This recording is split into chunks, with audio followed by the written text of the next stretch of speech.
I hear. So even if we weren't...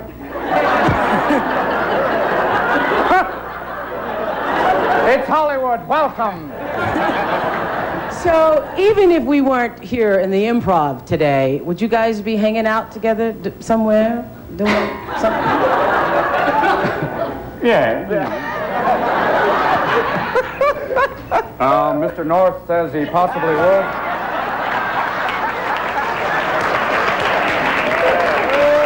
He feels that he would hang out if we can use that word, Senator. If anybody could hang out, Ollie could.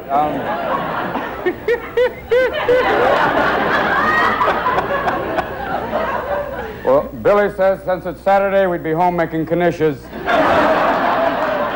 God bless. Gave you Findel Haven. Sitting down, oh God, and some trafe. Never. Now, did you see my lips move once?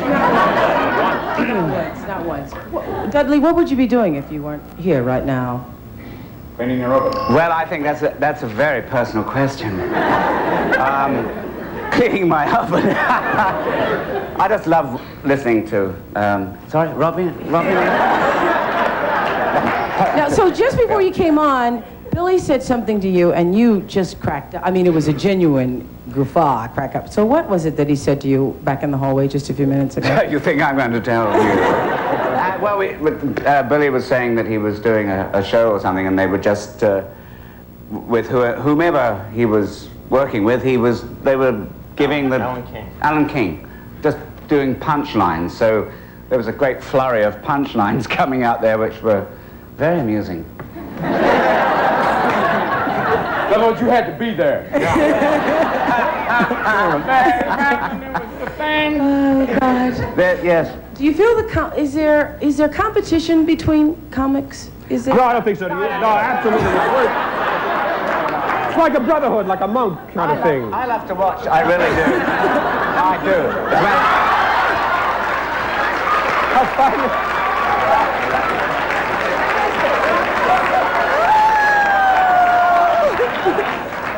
Oh, God. They'll mat it out. They'll put somebody else's hand there. It's a Spielberg movie. It's like you're doing the David Letterman thrill cam here. Yeah. I've grown out of touching myself. Now you're touching I covered your mouth and your eye. Okay. I'm sorry, we're that close. Okay, I understand. And this is not what we would be doing on a Saturday. Okay. Seriously. I said there wouldn't be a serious moment here, but do you feel the need to sort of like out-comedy each other sometimes? John? No.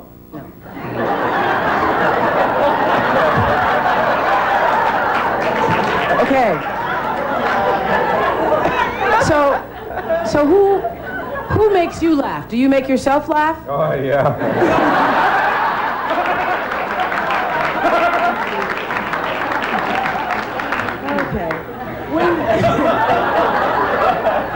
So, do you buy their albums and listen to them, or go to their concerts and things, and sit in the audience and laugh at them? I certainly sit in the audience and laugh at all of them on the screen. I mean, I've never been to a concert, and I don't really listen to records. So, Too hip, John? Yeah.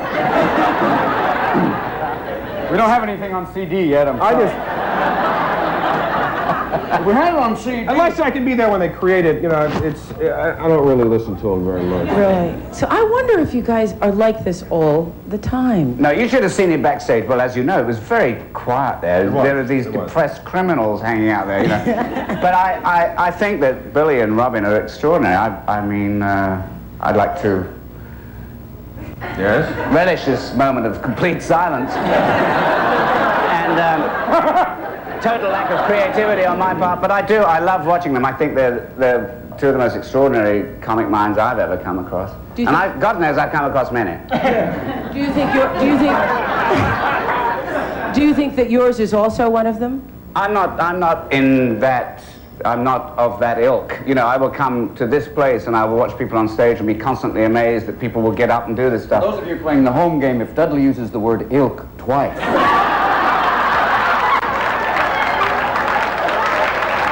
That's right. It's time to play Pure English! derived from the Latin word ilcatus, meaning strange phlegm. We'll be right back. I know that all of you are of the father ilk, and so... That's true. Do you get respect from your kids when they know that you behave this way? Really? I mean, is it hard when you say, listen, you cannot go and you will not be able to do this, and they say, come on, Dad? Well, yeah, it depends on what I'm wearing at the time. But you can't scold them. If you're wearing Robin's tie, I know you get no respect. From the lovely Nausea collection. Yeah, Picasso gave me this. Wow. Hey, Robin, it's a lobster bib. It's, Give him on acid. you can't reprimand them if, you know, you do it as Jerry Lewis or something. Clean your room now. There's toys and things and Kleenex. You can't do that. So. You'd be surprised at the pervasive powers of a small, dark room, too, with children. You know? Really? Yeah. Works wonders. It does. Yeah. I have spent, days, when I did the You Look Marvelous video, and I had spent the days Grace Jones and Tina Turner, and you come home and you go, well, yes. Don't tell us to clean up your room when you've been in fishnets all day. That gets a little bizarre watching Daddy work. I wanted to talk to you about that because you do... Really? Yes, I did, really. You do black people so well, I worry about your bloodlines, brother. Miss Thing, tell him about that. Go ahead on, Billy, tell her. When I did your show, you called me the DN. Yeah. The designated Negro. The designated Negro. Absolutely. And it's, and because there are mannerisms and things in the culture that a lot of white people don't pick up on. And so... Yeah, I hear you. For those of you playing the home game. Keep giving me your stuff, baby. And so, and you seem to have that. Have you spent a lot of time with black people? Yes, I grew up, my family was in the music business, and my dad produced and we'd often sit by the fire we'd light in the living room, and I was always around great jazz artists. And so I was always, I was brought up with that. And so these musicians really made me want to perform, so I think just real easy for me to do that, because I love them so much. Who's your favorite character? That I do now? A comic named Buddy Young Jr.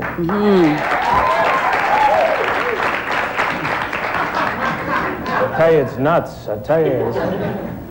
Your favorite? You're a wild man. Your favorite, is Arthur your favorite movie? Because it's mine.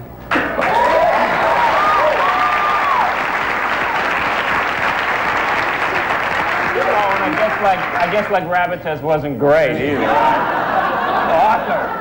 Author? Yeah, and Popeye's $100 million author? I mean, it's the one movie that I still can see. Do you guys, you still see it, and you still laugh. You know all the jokes. I mean, in the beginning where you say, "Isn't fun the best thing to have?" Isn't fun the best thing to have? Yeah.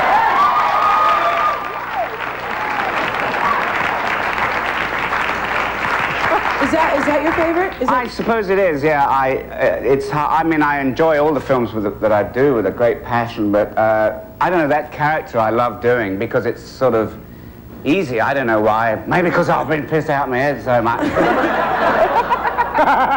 Now for the aired version. Now, maybe because I've been drunk so many times. No, I base it on people that I've loved. I think that, I don't know why, but I've always loved watching actors, comedians do drunk acts because they're trying to hang on to the last vestige of dignity and trying to be respectable and understood. And I don't know, it's almost an excuse for being almost poetic or extreme in your delivery, which I need the excuse for. Robin, there's so many people living inside you. Well, maybe 2 or 3, okay? So I want, are there favorites, or do they just come out of nowhere? Well, let me talk. Shut up.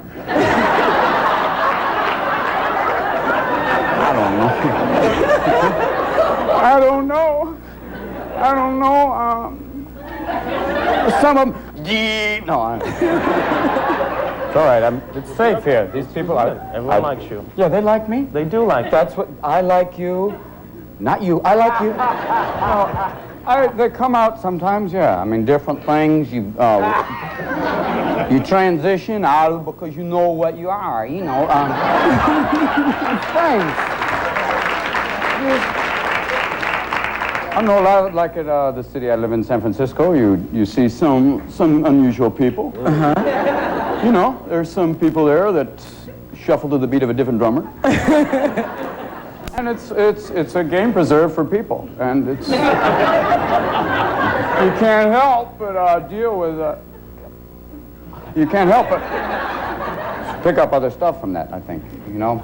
I don't know if I answered your question, but I am running for Supreme Court judge. That's We'll be right back. We'll be back.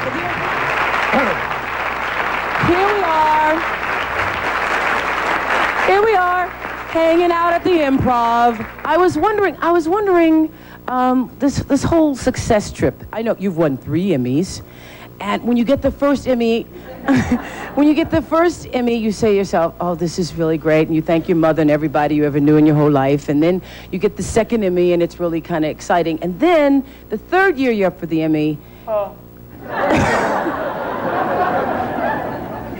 I mean, it's like if you don't get it, then people say he's slipping. Yeah, I felt that actually. The second one was really a very big surprise because obviously the first one is, you know, it's like the first time you do anything usually in life. The excitement, the adrenaline is never quite repeated. Because the second time I was slightly embarrassed because I really thought that that Tom Poston was going to win, so I wasn't prepared at all.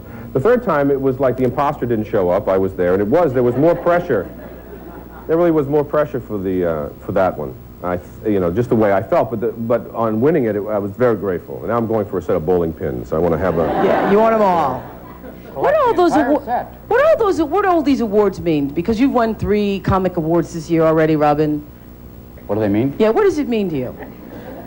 Sorry to wake you. Yeah. I did leave a poem. And you're on the cover of Newsweek, and they say you're one of the funniest men in the world. And what does all that mean to you? Nothing. Absolutely. They said cover of Newsweek, and I just went, yeah, I got caught in the Bahamas there. What does it mean? Does it affect you? Or like you're going, yeah, that's fabulous. Yeah. I believe it all. I am the Antichrist. No. Where do you live? I live on 666 Elm Street. I don't know. It's nice. I guess the awards are nice. They hold books up pretty nicely. Yeah, they do. Yeah, they do that, and they're great teething rings for infants. I was telling him it was a shock. The Emmy, that it was like, why? It was a strange thing to...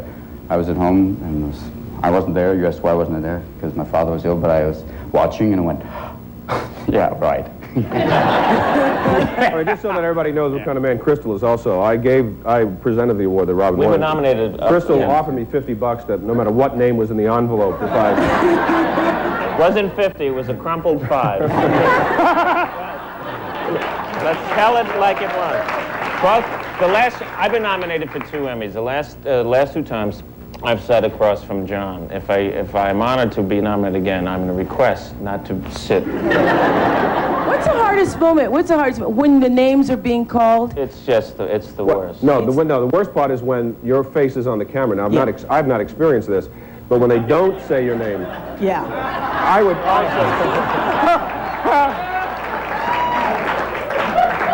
I would think that would have to be the worst part. Yeah. Because you figure out then how to hold... Like Stephen Boyd, right, in the Oscar. Frank Sinatra, you know?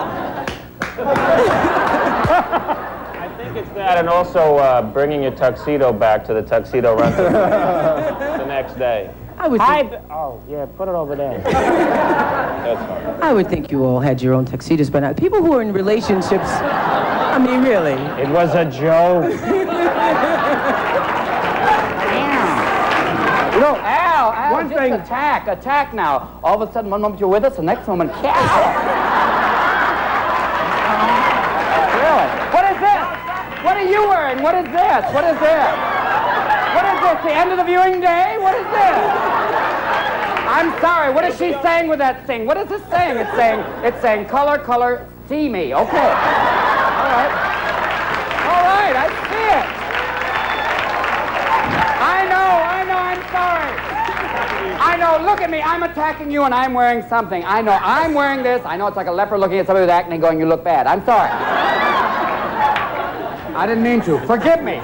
Fashion should be a statement, not a question. I'm sorry. Okay. Whew. I want to talk about relationships for a moment. Oh. Along... I need a neck brace for the segue, but let's get into it. Whoa! Coming around the bend now! Up there, there's some relationships ahead.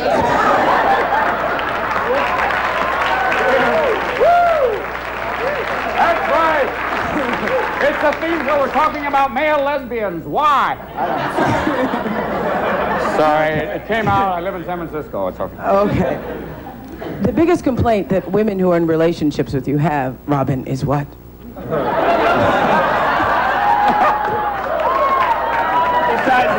Besides this.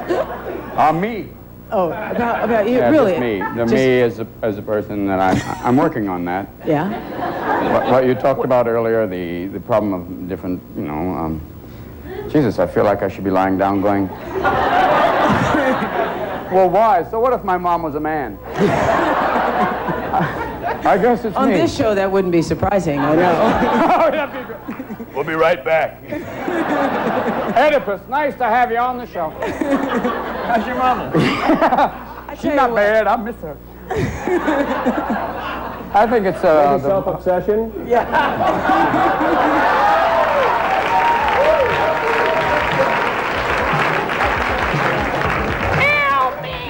Maybe not. We'll be right back. We'll be right back. So, we're here at the Improv in Los Angeles with some of the funniest people on earth. I've laughed so much, I have a headache from laughing. And we were talking about relationships. I once, Dudley Moore, put you in a very embarrassing situation. I asked you... Tell them now. I asked you when you were dating a very tall woman about the physicality... You can see him going through the file. Of how you managed to, whether that was, physically how you arranged and all that stuff. And so so now I'm wondering, do you look for women who are shorter? Normally about 7'3" I go. There's something about, well, there isn't really. No, all women are taller than I am, you see, because as a race, they're taller. I'm very small. I mean, I'm 5'2", so they all tend to be statuesque.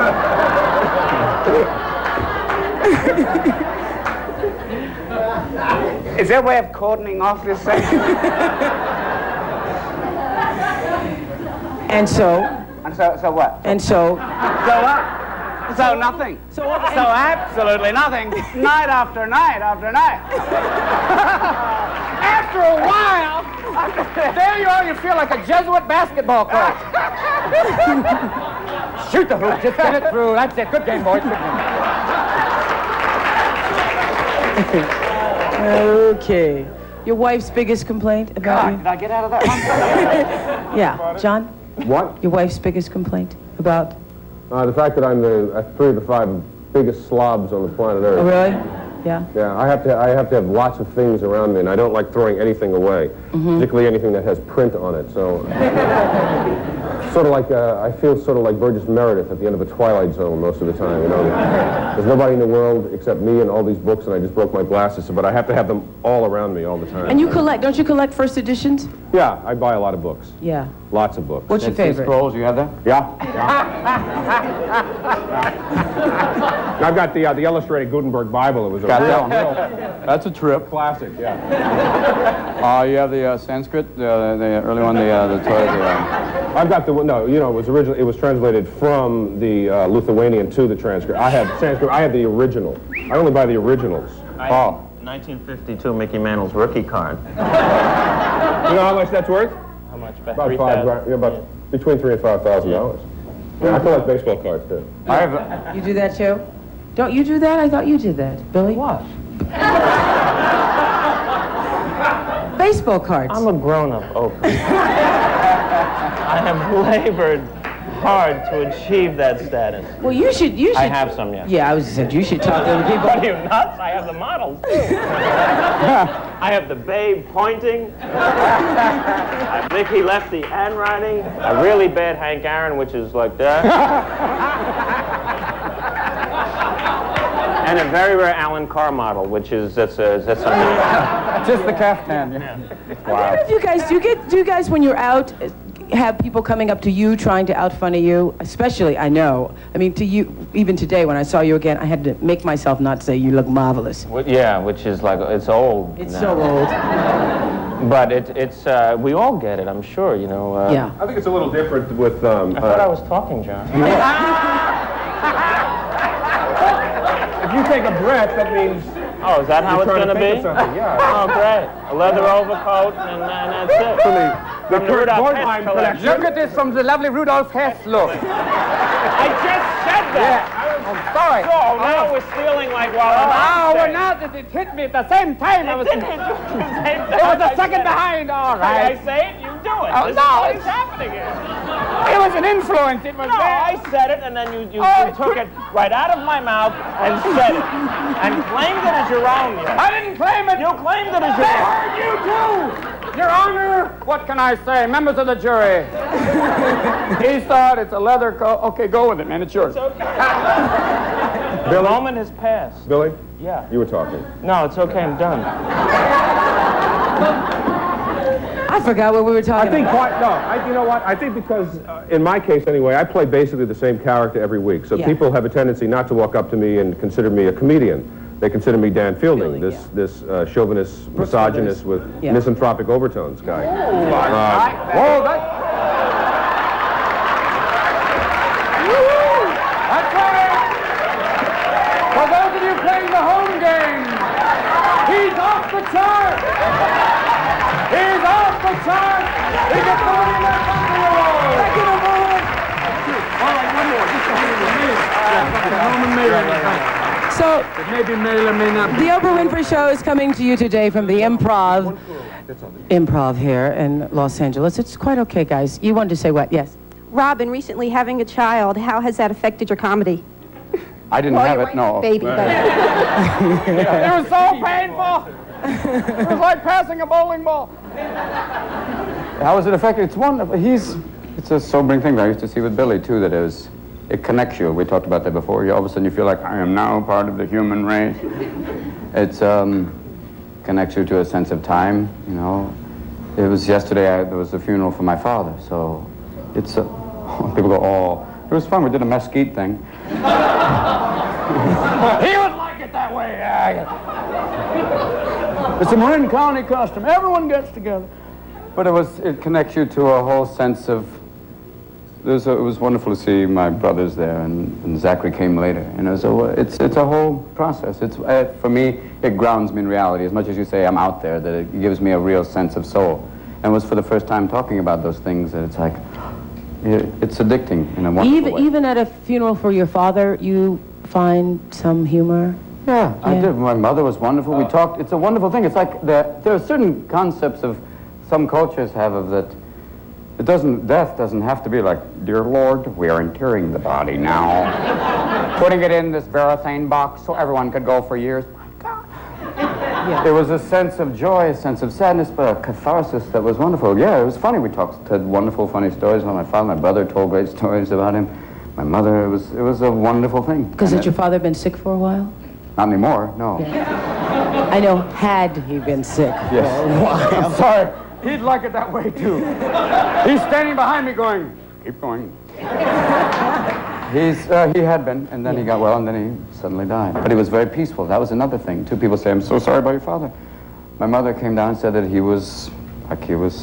had this wonderful expression on his face, which was like I guess he's up now fishing in heaven going, with Elvis. Oh, you got any more of that bite? Can I borrow some of them tater tots? So you don't want people to say, "Oh, I'm sorry about your father." No. I don't know, not really. No, because he was a wonderful, elegant man, and I think he's doing probably something wonderful and elegant. Obviously, they needed middle management in heaven. So.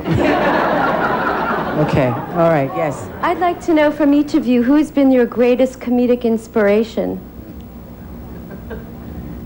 From right to left? Yeah. Which I'm used to. Jewish person. I'm explaining to you. Jewish. Wait, let me help. Jonathan Winters and Judge Bork. No, Jonathan Winters mostly. And Peter Sellers. I mean, I would for just character comedy. That. Yeah. Fun. Billy? I think Peter Sellers, Ernie Kovacs, Jonathan Winters also. Derek and Clive. And Steve Allen. Steve Allen to me was one of the freest of the talk show hosts. Did I lose me? No,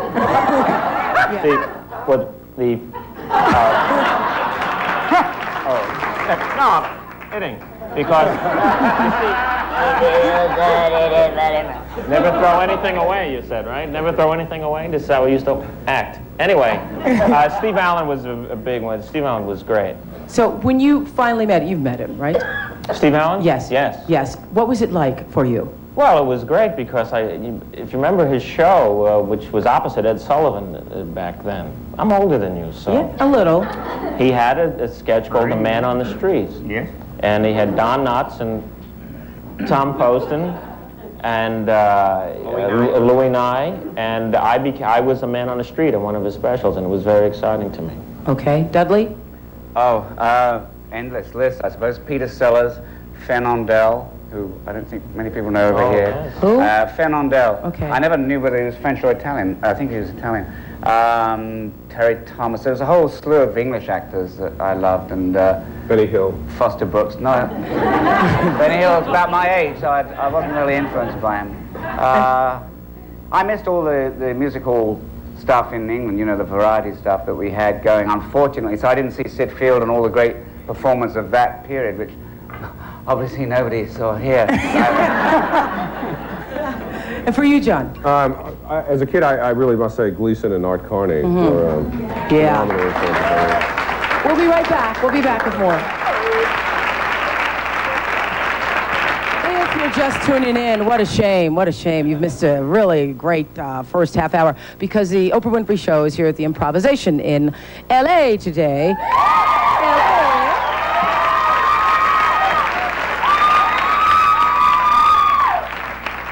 Just talking with the boys, and you wanted to say what? You were, excuse me, I'm sorry. There's so many kids. There's so many kids out there who are classroom cut-ups. Were you guys classroom cut-ups? And if so, what would you say to kids who are discouraged by principals and parents who are telling them, "Oh, don't be so funny all the time"? They usually wind up in a bell tower, I think, if they're depressed. Were you classroom cut-ups? I started falling around. I think every comedian has the same story. I think that we all probably at the same sort of age around puberty or something. I've forgotten what they call it anymore. It's been so long. But around the age of 13, I started, you know, really making up jokes and being silly just to preserve myself. We weren't quite sure what you were going to say. For a second. Yeah.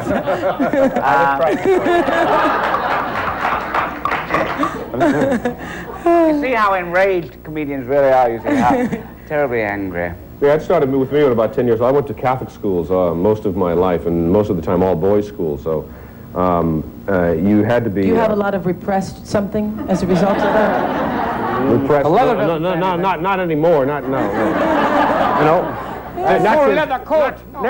Not since asked. You know, I know I'm an and it's okay, I can accept that now. Well, we used to do, in fourth grade, we used to do parodies of commercials. I mean, you just start looking at society, because most of the time, the humor I have is just looking at the ridiculousness that we do as human beings and really kind of just taking that, you don't even have to take it very far beyond its own reality you to just leave it in this room and you have enough. Yeah. Give it a mirror of itself, you know. Okay, yes, you wanted to say that. Yes, you seem to have so much energy. Do you find it difficult to calm down? And if you do, what do you do for yourself to calm well, I don't know if one of No. Okay. How about you? Oh, well, those are the old days. Yeah. Hey! How you doing? Hey! okay, now I'm fine, yeah. Hey, you awake? You awake? Hi. Hey, how you doing? How you doing? Relax now. Yeah. Just came over to talk at 4 o'clock in the morning. You have anything to watch? Let's relax later. Let's relax later. Let's talk some more. Yeah, just hang out. Talk with me for it. Just hang out. Talk with me for it. Do you think I'm redundant? Changing diapers relaxes me. Now, you were talking about babies before. I think one of the great things about them is, and I am, when I said self-obsessed earlier, when Robin was talking, I meant all of us. Wasn't just jibing him. But when you're with a child, when this thing that you help make, you cannot be self-obsessed. Because you have a newborn. It's sort of newborn. 7 months. Yeah, sort of new. Yeah, it's wonderful. And when you can relieve yourself of your own consciousness and just concentrate on that, it really does just sort of put you there. I love it. It's now called time. relieving yourself of your own consciousness. It's funny for me because it's a psychic bowel movement. I have a 17-year-old daughter, a 10-year-old boy, and a 7-month-old boy. 17, 10, and 7 months. Yeah. Well, you make love How old are your 10 children? years. That's what happens. Kind of a Russian program you have going on. I believe we have another child in 10 years. Yes. How old are your children, Billy? My daughters are 15 and 10. Yeah, 15, that's a tough age, isn't it? Yes. Ooh, yes. First of all, I wanted to say that you guys are all really great. And second of all, Dudley, I wanted to know if the comedy you do in England is different than what you do in America. I think the only difference is really, I mean, that's a question, it's always a good question, and I think the answer is really that it's a different background, a different culture. We just have you have all these wonderful, as it were, regional differences. You have Jewish humor, black humor, you have, I don't know, I'm not as well. You have one queen, we have so many. Exactly.